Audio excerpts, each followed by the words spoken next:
in Charlotte last weekend at the football stadium there. We were jumping off a wall and I was like, if I did fall here out of all places, like 75,000 live are watching this thing, let alone the people that are gonna be watching this thing on the broadcast later and see the camera just eat it. But you want a real viral video? Yeah. It's Ian jumping off the back wall and tripping. Yeah, honestly, I've been very fortunate in the 2.5 years to not have eaten it yet. Because you're cruising. I mean, you're running full speed, center field to home plate, like there's a coach drilling you, to get from one side to the other with a stopwatch. This is where we celebrate the unsung heroes, the champions behind the screens who make the magic happen. Every other week, we kick back, grab a beer, and sit down with some of the most distinguished professionals in the industry, giving you a new appreciation for the media you enjoy. This is the Behind the Broadcast podcast. What is up, BTB crew and broadcast enthusiasts? My name is Parker and I am the founder and owner of Behind the Broadcast. Now, when I created this platform, I always had this idea of showing the behind the scenes of what goes on in broadcast. But now we're diving a little bit deeper. We are interviewing some of the professionals in the industry. But before we get into things, I got to give a huge shout out to our primary sponsor on this special episode, which is Vizrt. So Vizrt, thank you so much for helping us bring this awesome episode with an awesome guest to our fans. So without further ado, let's get into this. He's been behind the camera professionally for 5 to 6 years. He is the video production coordinator for the Savannah Bananas, and he's been with the Bananas for 2.5 years. He is arguably the most viral camera operator in the world. He is Ian Schrift. What's up, Ian? How are you?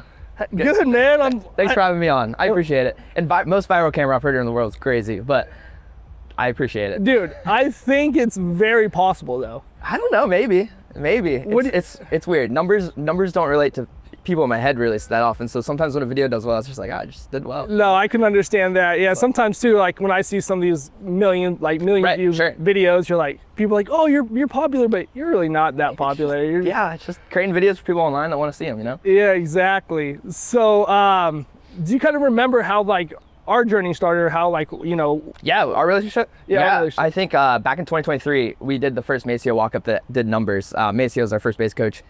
We do all these stunts where we come. Actually, our first one ever was in Rickwood Field out in Alabama. Okay. That one did okay, and at the time it did amazing. Like I did 30,000 views, 40,000 views in the first couple of days, and I was stoked about that because 30,000 views on my personal account, I was like, this is legit. Yeah. My cousin was at that game. She filmed me doing the walk-up, and I was like, oh, what if I just piece these things together and post it online, see what people think about it, and people loved it.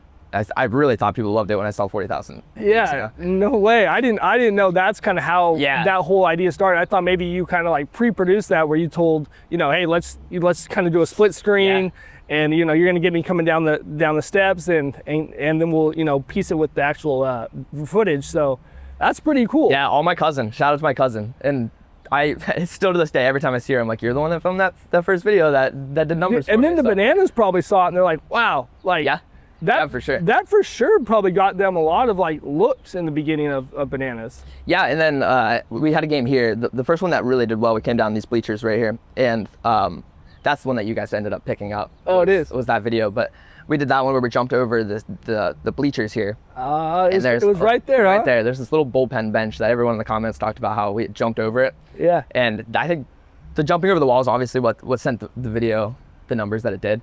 But that was the first one that everyone viral, and that's the first one that you guys ever picked up. Yeah, that's awesome because you said you were with the Bananas for now 2.5 years, and when I went back and I looked at that video and the date, it was October 2023. Which is crazy. And there'll be videos that hit the internet, and then people will DM me, hey, you got to see this, you got to repost this. That video alone is probably the most popular video to this date, where people were like, have you seen this? Have you seen what's going on? Yeah, which is so funny because that video is obviously how I found a lot of these bigger Instagram accounts, including your guys's. Yeah. And one of my buddies who's in the industry and stuff, he was tagging you guys. So it's because of him that I saw your guys' account for the first time, and I clicked on it, and then I started looking through your guys' videos. I was like, this is so sick. And then you guys DM'd me, and I was like, wow, this is a full circle moment. Crazy that this random guy, or this guy that I met back home, who's he's commenting your guys' username, and then you guys ended up reaching out 3 days later. Yeah, dude. Yeah, because that is that was totally behind the broadcast. Yeah. Like we're showing the cameras doing in action and we're showing like the product with it. So that was perfect. Yeah, so when I posted that video on Behind the Broadcast, it got 550,000 views, which is the top 90% of my footage usually. So it went massive. And then I'm sure your Instagram started blowing up too. Yeah. That was the first time that I saw where every time I would refresh, I'd get like a new follower, and that thrill is crazy. Oh my God, you felt that. Once you get that, you can't go back, which is so unfortunate. But I'm so glad you brought that up because I remember that moment for me. Yeah. And people ask me like, what did that feel like? And I was like, you ever hit a golf ball just perfectly? And then like, it's just such a good feeling, you know? And sometimes it's on the most random swings like that. I obviously wasn't expecting it to get the views it did, but yeah, and a couple of them, we did one out in, trying to think of where it was. I don't know, somewhere out west. We did one out in Arizona, one of the stadiums out there. And that one, there was about a 10-foot wall that we ended up jumping over. And that video for me has like 20 million views on my personal account. Oh yeah, that one's huge. I'm gonna ask you some questions about that because people DM me questions to ask you for at the end of the show. Oh yeah? And so I'm gonna ask you a little bit about that. So, all right, man. So that's kind of like where you are now, video production coordinating for the Bananas. Take me back to like your whole behind the camera story started. Yeah, for sure. I did a bunch of freelance stuff up in Somerset, Pennsylvania, where I'm from. I worked with a guy up there, Spencer Brocker, he was my youth group leader at the time. I graduated high school and everything. We were really close in age. He started a production company and I started working for him doing freelance stuff, more on the side of corporate, so real estate stuff for the high schools around the area, things like that. But I always was in video production at my youth group. So that's kind of how I got started behind the camera. That's how I got started editing and stuff like that. And I really enjoyed it then because it's the freedoms, whatever you can come up with in your creative mind. So like when we're filming videos for the youth group, there's no structure, but you're just like, go film a video, make it fun, encapsulate what we're doing and post it online, you know? And that really opened up the creative mind of the whole side of the job. Yeah. But then being able to work in the freelance side of it with him and really getting to see what that looks like was great because I realized I can do this video stuff, make money at it, and not have to work a corporate job that I don't necessarily want to do. But then I moved down to Charlotte. I did an internship out there. I'll back up a bit. I did community college for 2 years. Right after high school, COVID hit. So there really wasn't an option to go to 4-year college without being stuck in a dorm room all day. Sure. And that's what ended up what a lot of my friends had to do was they went to these 4-year colleges, spent all this kind of money on dorm rooms and stuff that they just had to lay in practically. They couldn't leave them. So I did the community college for 2 years, got out of that and was like, I don't know if I necessarily want to continue on the college path because I don't know what I want to do after this. So I'm just throwing money away. So I got out, did some freelance stuff, and then moved down to Charlotte with my uncle, worked in a finance firm. And I was like, I'm gonna see if finance is what I wanna do, because in high school, that's kind of what I always said I was gonna do. Yeah. Went down there, did that, but then ended up making a documentary for my uncle's company while I was there. And that project, I think, made me realize that the corporate side of that internship, working behind a desk, crunching numbers, all that stuff wasn't necessarily what I wanted to do. But the video part of that project was what I had a blast doing and spent the 4 months really focusing on. Yeah, no, that's awesome. I mean, because then, like you said, you kind of just like dive into your creative side. Yeah, right. And sitting behind a desk, I couldn't do it. I was sitting there 9 to 5, and then I had to go do something. So I just go rock climb every single day after work. And I was like, do I really want to do this where I'm spending 9 to 5? Not necessarily miserable. I enjoyed the job. Yeah. But I was sitting behind a desk, just looking forward to 5 o'clock to roll around, so that way I could go to the climbing gym and get all my energy out. You know. Right. So that was in Charlotte, you said? Yeah. So then, how much later do you go to the Bananas? We'll get you right back to the interview, but first I want to thank Vizrt. Without Vizrt's support, getting out to Savannah, Georgia to interview Ian and capture the Savannah Bananas documentary would have been significantly more challenging. Vizrt empowers teams of any size to create, manage, and deliver stunning live and on-demand content with tools trusted by broadcasters and media organizations worldwide. Be sure to check out Vizrt using the link below, and don't miss the Savannah Bananas documentary dropping on April 9th. After that, that was in the summer of 22. Okay, yeah, so right after you go to the Bananas. Yeah, so I went back home for about 6 months after that. And I had gone through the whole interview process while I was back up in Pennsylvania, and then ended up moving down in January of 23. The interview process for the Bananas? Yeah, it was like a 3-month interview process. Yeah, so that's what I was really gonna ask is like, what did that interview process, what was that like? Because, you know, at that time, Jesse, the owner of Banana Ball, he's probably got these big ideas of what he wants to, where he wants to take Banana. Sure. What was the interview process like? Like what do you think stood out to Jesse and the other guys that, you know, got you in? Yeah, so they were just coming off the 7-city World Tour in 2022. That was the first like real test at a World Tour. Like, we're gonna take this game of Banana Ball on the road, see what it looks like. So going into 2023, this was the first year that they had a legit schedule from February until like September, essentially, where every weekend we're playing in stadiums across the country.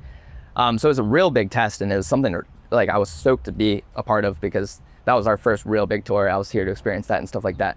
But the interview process, I mean, I cold emailed Jesse one day. My uncle had been friends with him in the past, and he had told me about Banana Ball and stuff like that. And I was like, I'll just cold email this guy and see if they have any job openings or whatever. So I emailed him. His assistant got back to me and was like, internship applications are opening up literally tomorrow. If you want to throw an application in, go for it. Perfect timing. Perfect. Yeah. Couldn't have worked out better. Yeah. So I submitted an application. I heard back really quickly, and then it was about a month before I actually got to the first round of interviews. Oh. Wow. So were there a lot of people you think that interviewed? Yeah. Position? At the time, I don't know the actual number. They never told me the actual number. Yeah. But the internships now, I mean, there's so many people that apply for them. Yeah. Yeah. I don't know if I got lucky. I feel like, hey, you got something, man. I got something, and ended up getting the job about 3.5 months later. The interview process was about 3.5 months. Wow. But they offered me the gig, and I packed everything in my Subaru that I could fit and moved down here, thinking I was going to move back up in like 4 months after I had started. Wow. So, you know, how long did it take you to kind of like start building relationships with the players and starting to like work with the Bananas creative team and Sure. and start creating your guys' own content? Yeah, I mean, the creative team welcomed us with open arms. I mean, it was such a small organization whenever I started. I was telling you before we started this thing, underneath these bleachers was our original office whenever I started here. Yeah. There was 20 people that were full-time, and if that, were full-time. And then we had our group of 10 interns that was record-breaking at the time. Right. So everyone was so tight-knit. We're all sitting in this small conference room every single day, so we got to know each other really well. And then a couple of the players were here before the season started. So spring training started in February. A couple of the guys were hanging around in January when I got here. So just like going out after work and stuff like that, going to the bars downtown to experience River Street. It was a great way to start building rapport with some of the guys. I'm really glad you said that, actually, because I'm going to tie this now to like broadcast and freelance life, sure. What I do. And so much about networking and trying to build relationships comes outside of work. It does. And like, you know, it's, you know, going out to dinner with the crew afterwards, or it's, you know, connecting with someone on more of a personal level than just with at work. Because when you're at work, you know, everyone's got a job to do. No one's really got time to really invest, you know, in your life. And so that must have been a huge jump for you, because you were able to spend that really like communal time with the beginning of Banana Ball. Sure. Yeah, I mean connections are more important than anything, especially in this industry.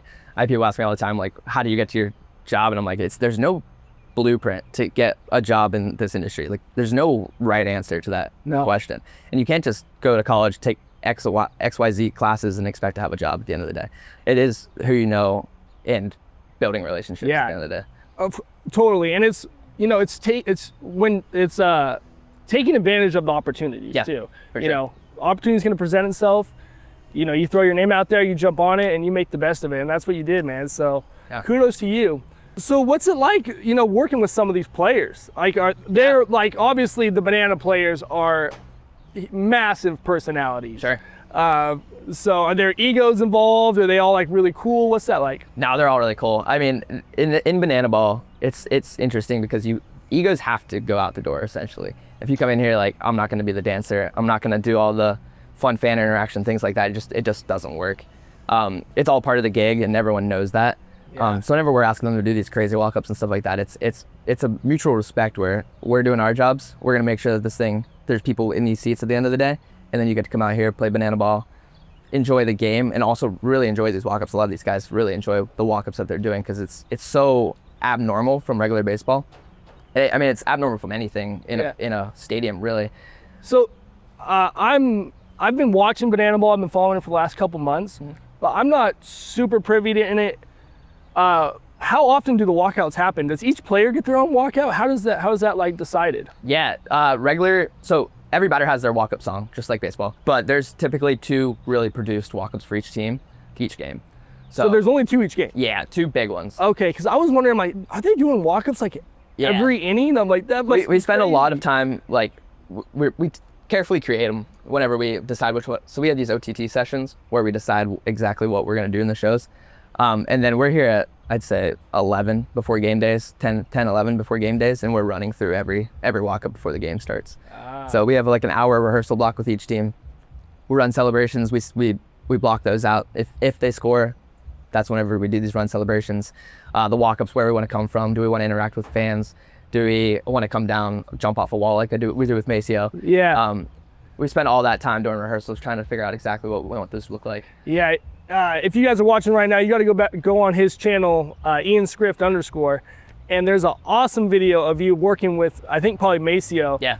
Before he does a front flip over the fence in the outfield. Yeah.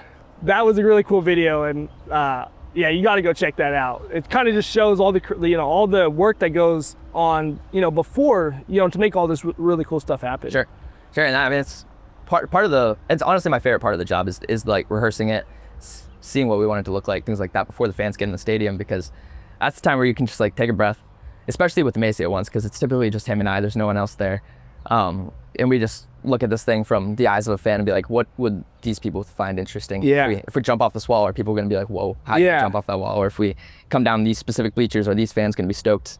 In this Jumbotron going to look good whenever we come down through these bleachers? It's like, it's all kind of a calculated measurement, I guess, at the end of the day. No, sure. But, and it's a measurement that is equaling to viral sensation. Sometimes, yeah, it's crazy. Kudos. Numbers are wild. Kudos to you. Kudos to the players. Kudos to your creative team. I appreciate it. Let's get into some of the gear, because obviously behind the broadcast we like to be a little bit technical. Yeah. Let's start off with what camera you're using. Yeah. So the broadcast uses all like actual broadcast big jumbo cameras. We really can't do that because some of the things we're doing on the field, it's just too much weight. Like we can't be running around on a gimbal with a ginormous broadcast camera. And honestly, 2 years ago when I started, the creative team and the broadcast team were 2 completely separate teams. What we saw on our cameras, broadcast didn't see on their cameras. So we would do the walk-ups down these bleachers, for example, and our on-field camera would pick it up and just kind of shoot a behind the scenes of it, essentially. And that's what people on the broadcast would see, and they'd go to the social media later to see what it looked like. Last year, we really started testing with what it would look like to put a transmitter on our Sony cameras to walk down the bleachers. They would see exactly what we're seeing, so that way the broadcast is just as happy as the people on social media later on. Last year was a testing phase. Sometimes the transmitters would work and they would cut out every once in a while. Sometimes they would work flawlessly, which was great. But at the end of the day, if it did cut out halfway through the walk-up, it was still like, hey, you got a glimpse of it. Go to social media later, you'll see the rest of it. Right, because you guys are recording it clean on the camera. Yeah, I mean, there's no, like, as much as we want the transmission to be as flawless as possible, there's just like, in a wireless sense, it's just never going to be exactly how we want the piece to look. No, so, it's never. And I definitely learned that at NAB this year when I tried to do my own live broadcast. Yeah. And then we're like, hey, next time we're doing this, we're recording it clean. Yeah. Trevor behind the camera right now, he was on that camera. We're like, we're recording that clean. It's much better. Just It is. It's just like a nice backup. I mean, there's times, even last year, there was towards the end of the season, the transmission was working great. And I forgot to click record on my camera, which every once in a while, it just happens in this industry where you just forget to click record. And it wasn't like that important of something. I think it was a run celebration or something, but the broadcast had cut to my camera and it saved everything. Right. So it's like, in that sense, it's amazing. It's life-saving at times when you make a dumb mistake like that. So you're running a Sony on a gimbal? Yeah, what kind of gimbal? It's a Ronin RS3 Pro. We just upgraded to the RS4 for one of our other cameras, but and then we have an FX3 on our behind home roamer camera. Okay. Yeah, that makes sense. I mean, you've got to be on a gimbal because when you're running from center field to home plate, you need that thing to be pretty dang steady. Yeah, as steady as possible. That's for sure. That's awesome. Okay, so what kind of settings are you running on those cameras? Yeah, just typical. We're running 4K always. 4K 30 typically on all the walk-ups and stuff like that. We're always shooting in RAW or S-Log? S-Log. Yeah. So that way we can color it later. But on the Ronins, it's about as stiff as it'll get, especially for those running ones. we want it to be as stable as possible. Sometimes we can stabilize in post, but obviously it doesn't nearly look as good when it crops it in and stuff like that. So about as strict of settings as you can get on the Ronin. What is the process of you getting that footage to creative, and how are they flipping that so quickly to social or to like, you know, your guys' marketing team and things like that? Yeah, for sure. After the games, we immediately go up to the press box and we start editing. We have typically about 3 or 4 of us on the video team that are working each night. So as soon as the game's over, we head up to the press box. We each have outputs that we're gonna edit that night. That the marketing team is sitting up in the press box, kind of watching the game, marking everything down. They take notes and let us know what we're responsible for that night. So at the end of the night, I mean, we have anywhere from 8 to 15 outputs that are from that night done, edited in our chats that we can get ready to post on all 4 platforms. Wow. And now you guys are just like growing exponentially, right? Like you guys just now added 4 teams to the Banana Ball organization. Yeah. That's unbelievable. What's that been like now for you to like be the first guy in this whole system? Now you gotta like train some of these dudes. Yeah, I mean, because you can't be everywhere. The growth has been exponential. I mean, the amount of people we've hired since I've been here is crazy. And the people who've taught me are still here. Like the loyalty at this company is crazy. So Yvonne is now our executive producer of the broadcast. He was exactly in my role before he moved over to the broadcast. And he taught me just about everything I know. Him and Zach Bro, Zach Bro's still working here. But we have a great team. I mean, everyone's loyal. Like I said, it's grown insane amount since I've been here. Oh yeah. I mean, so now, you know, you're getting more teams, but you're also going to these massive stadiums. Which is weird. Yeah, like you're selling out baseball arenas, football stadiums. Yeah. You know, I think Death Valley was like 85,000 people or 90,000 people. Yeah, around 85,000, which is, it's hard to comprehend that number, really. It is. But it also, like, when I look at the 85,000, I'm standing in the middle of that field, just like looking around, I'm like 85,000, and then you take that times the views that some of these videos get, and it's like, it really puts in perspective what a number on social media really is. Because I mean, like, we look at the Bananas count, and I'm like, okay, good, like, this video got 1 million views, it didn't flop. Yeah. And it's like, that makes me sick. Like, if I was, 3 years ago, if I would have said 1 million views, like, I'm glad this thing didn't flop, I would have been like, that makes me want to be sick. Like, that's so funny you say that, because, you know, sometimes when I see my views and I feel like, oh, this only got like 200,000 views, that's a flop. And then I think to myself, that's like 3 NFL stadiums. Like, it's insane. Then you like start thinking about like, wow, that's not, you know, that's a ton of eyeballs. Right. And I mean, if you went back to the days of high school where you're just posting random videos, right? Yeah. And if a video got 800 likes, I was like, this is insane. This video popped off. And like, I really do wish sometimes I could go back to that feeling of like, wow, this video got 1,000 views or whatever. Like that's awesome. Or this YouTube video got 2,000 views. Like, I can't believe this video got 2,000 views. It blew up. Everyone in the world saw this. And I mean, Mr. Beast does it all the time. In his podcast, he's like, if a video gets 100 million views, no one saw it. And it's like, if one of my videos got 100 million views, everybody on the planet Earth saw that thing. I'm walking down Publix alley down there, whatever, and I'm assuming everyone has seen the video that I worked on. But Mr. Beast is like, 100 million views, no one has seen this video, because in his perspective, it's not what they were aiming for. Okay, so you're in these big football stadiums, baseball stadiums, sellout crowd.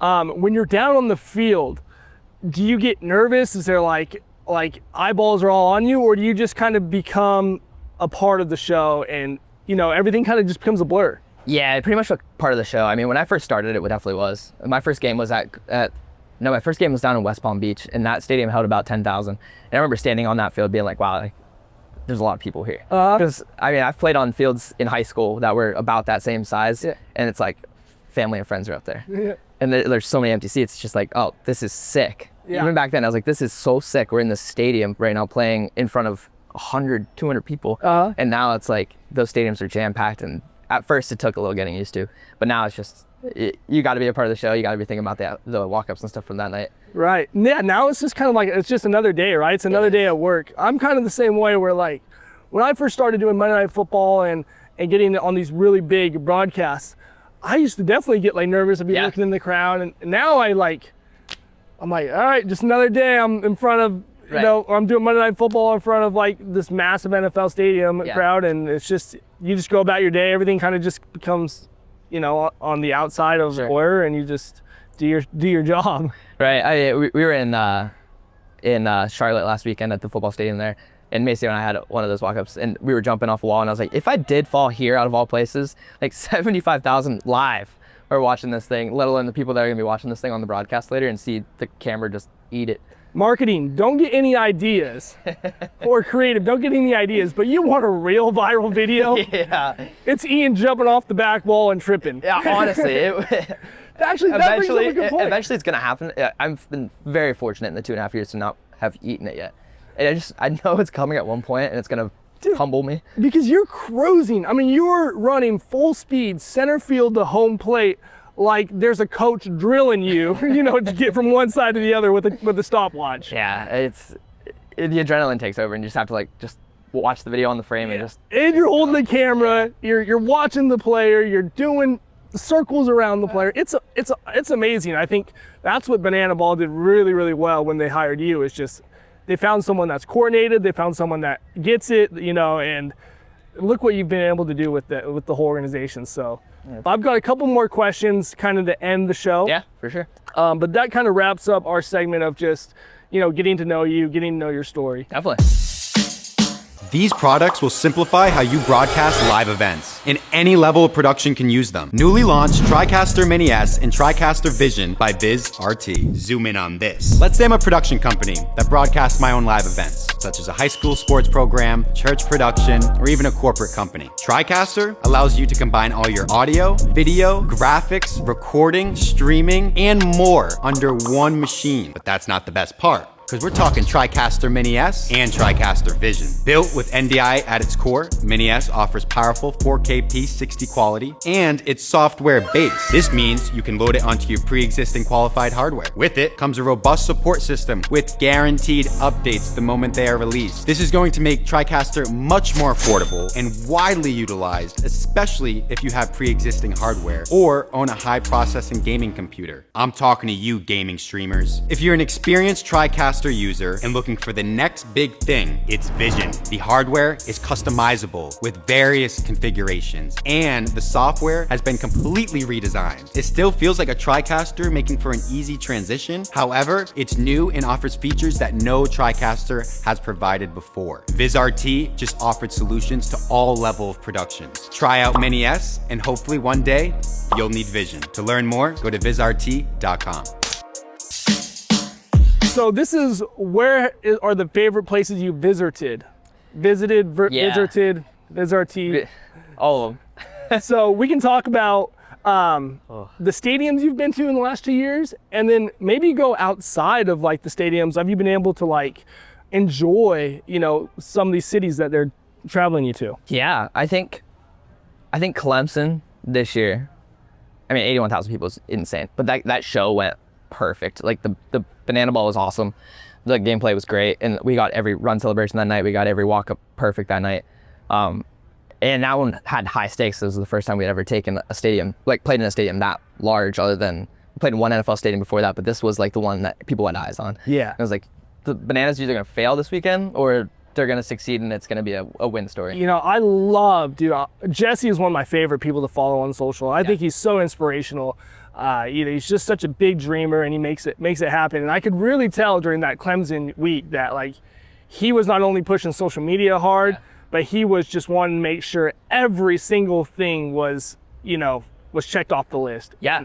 And he killed it. And then it was so cool. Like after that game, I remember him like going up to the top of the stadium and thanking all the people that helped him get to where he is.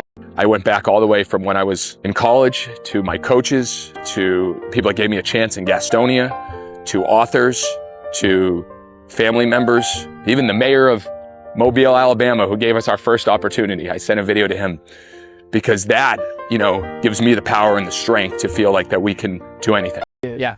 So, man, that was a crazy weekend. I mean, it's people on social media. It's like, not people on social media. It's more like people are looking for a reason to say that people have failed in something that they're attempting to do, right? So that weekend is like, if things go wrong, there's gonna be people that say we've failed it essentially. So the stakes at that level, because it was the first time we'd ever tried something that large, 81,000 people, like, are we gonna be able to appeal to the people in the top sections? Are we gonna be able to appeal to the people right behind home and everyone in between? It's like, we have to figure out a way to do that with our show that we've curated at a stadium with 5,000 people in it. Right. So. Well, I follow you on social media, And I noticed you were like in Tahoe recently. So you've been able to like kind of enjoy the sites outside of these tours? Yeah, some weekends where like that weekend we flew to Albuquerque and then we went straight to Reno from there. So we had like a 3 or 4 day window in between where we were just kind of working online, kind of transitioning into the next stadium. So we had 2 days off where we were like, we're just gonna work from Lake Tahoe. We rented a place right on the lake there, and just in the mornings we'd work, in the afternoons we'd go jet skiing and stuff like that. But it is like you have to take advantage of the opportunities when you're out there, because they're flying us out there, and we just have to figure out accommodations when we get there to go do some fun things instead of sitting in the hotel room for 3 days and waiting for the next game to happen. Totally. I wish I allotted a little bit more time in my own travel schedule to be able to go out and do that. And I think that's really important, guys. If you are a freelancer and you are traveling, do yourself a favor. If you don't have to be home, go enjoy the sights, enjoy the scenery, because working in freelance and traveling every week, it can get really mundane. It does. And honestly, depressing in a lot of ways, because you kind of get lonely. So get out there, enjoy the nature, enjoy what each city has to offer. I fully agree. And it's like, honestly, sometimes all it is pushing back a flight. Like we were out west in California, we went to Yosemite for a couple nights. And it's like, camping cost what, $15 a night. Like we weren't spending extra money to be out there. All we did was push our flight back an extra day. Explore the beautiful place of Yosemite. Spend some nights camping in the valley there, and it's just like it doesn't cost anything but time. And it's like, just sometimes take that time and just go enjoy things. So you have to see things. Awesome. So that wraps up that segment of where are the favorite places you've visited. Yep. Sponsored by Vizrt. Vizrt, thank you. All right, this was kind of fun, and it just kind of happened yesterday. I posted that I was going to be doing an interview with you, and then I got a question right off the bat from just a random person in the broadcast network of Behind the Broadcast, and so then I was like, oh, maybe I'll ask the community to ask you a couple questions. So this first question came from Savannah Ravel, and she said, are your legs made out of elastic? You know, randomly, people comment that a lot. Not elastic, that's the first I think I've ever heard that word, but honestly, I think I honestly get lucky every time I land and my legs don't pop, because I don't stretch nearly as often as I should probably. And I'm waiting for the moment where it does give out, and I'm like, all right, I gotta start focusing on my knees a little bit. Yeah. But no, I think honestly in high school I just deadlifted. I think honestly it saved me to this day. No, that's great. That's a great segue to the next question. Not planned. Someone, Paul Lemieux out of Milwaukee asked, do you have a workout routine? I don't, and I should. Every time I do one of the walk-ups where we're sprinting or anything like that, I get to the end of it and I can't breathe, and I'm like, I need to start working out. And then 3 weeks goes by and I have another walk-up and I'm like, I need to start working out. Yeah. And then 3 weeks goes by and it's a competitive, it's a routine at this point. Yeah. Every 3 weeks I tell myself I need to start working out. I bought this watch yesterday, so I'm hoping that I start actually working out. Not sponsored by Apple, but like I was like, I need to do something to motivate myself a little bit here. So I was like, I'm gonna start working out. Awesome. We'll see. In 3 weeks I'm gonna tell myself that again. So Ryan Vanell out of Tennessee asks, how do you keep the content fresh? In bananas? In bananas and social media, all that. Yeah, I mean, every week we have an OTT session, which is our over the top session. It's where our marketing team, our broadcast team, our Jesse, the entertainment team, we all come together. We all pitch ideas. Every week we have to come with 4 to 5 new ideas. And when you combine 10, 15 people into that group, that's 60, 70 ideas a week. From those ideas, we filter them down through, figure out which ones are our best ones, and we run with those. By Tuesday, we know exactly what's going to happen in the show the next weekend. We send all the stuff off to the players, the guys, to learn any dancing, any singing that they need to know. And then by Thursday, they're rehearsing that stuff, getting ready for the show that weekend. And then when we get to a city, it's immediately into rehearsals to make sure that everything's top tier. Yeah, because I mean, there must be a lot of just planning and that goes on to those. So for sure. And without, I mean, ideas, we say it all the time, ideas are everything. It's one of our core principles.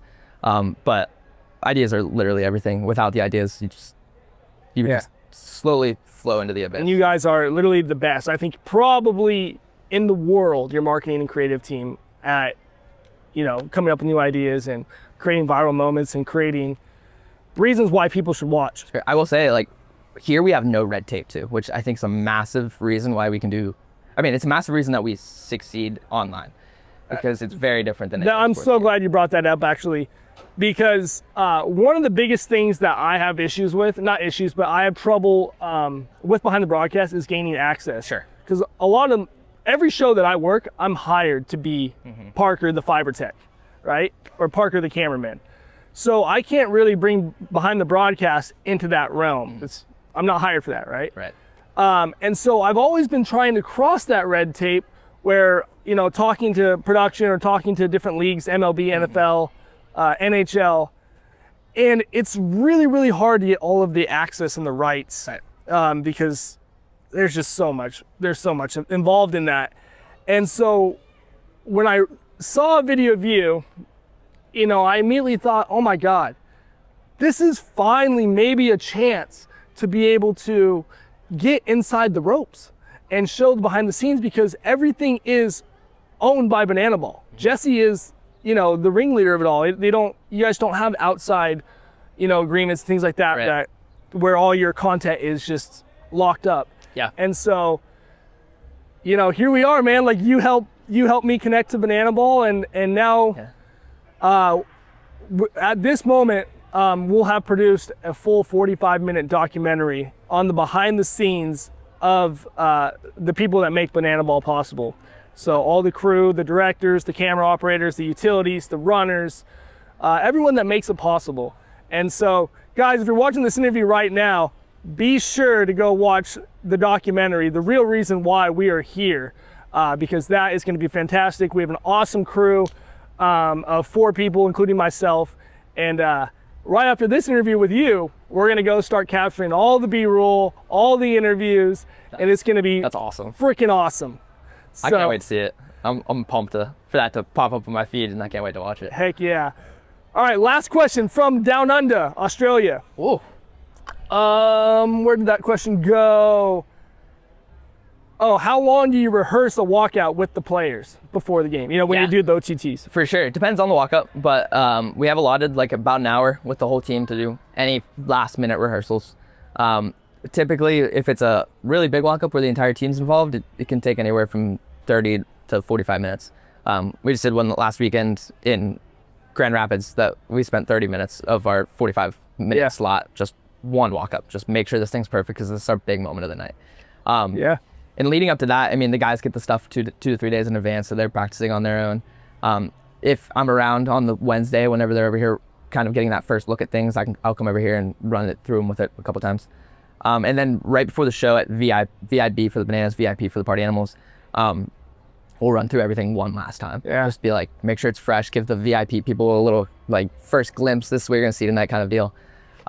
Interesting. So one more little run through to make sure everyone's all fresh in the mind, squared away. Well, I love that. That's hey, preparation, man. Yeah, it is. It's preparation's everything. And it's like, and there's times where it just doesn't go right in the show, and you just got to run it back. And that's live broadcast. That's what we do.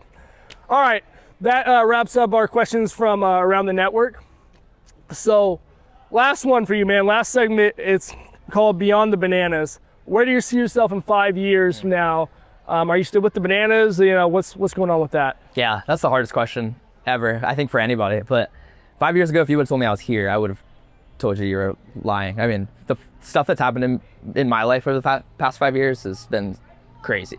So the next 5 years, I mean, this league is growing faster than anything I've ever seen. Like, we're adding 2 more teams next year, and it's an official league play series. So 5 years from now, I don't know what this league looks like.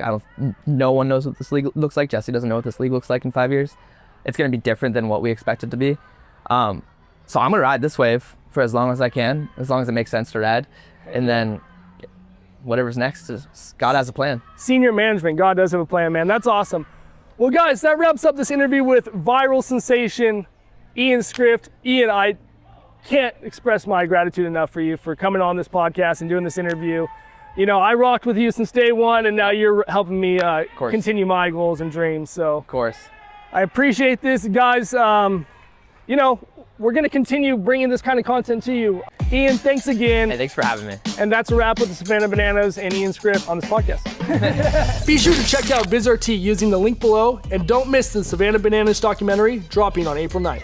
5, 4, 3, fade to black, ready, red, in 3, 2, 1, take red, roll it. It's always a problem. It's always an issue whenever people think that this is just like some other show that they've worked, because it's not. Ready blue with music. Ready music. Ready blue will bananas effect in 3, 2, 1. It's very different. It's very fast paced. Things move a mile a minute. It's changing every single day. We do a new script every single weekend. Ready 2, take 2. Ready 1, take 1. Ready 2, take 2. Ready 4, take 4. Ready 7, and fade 7 on UZB. It's just totally different than anything else.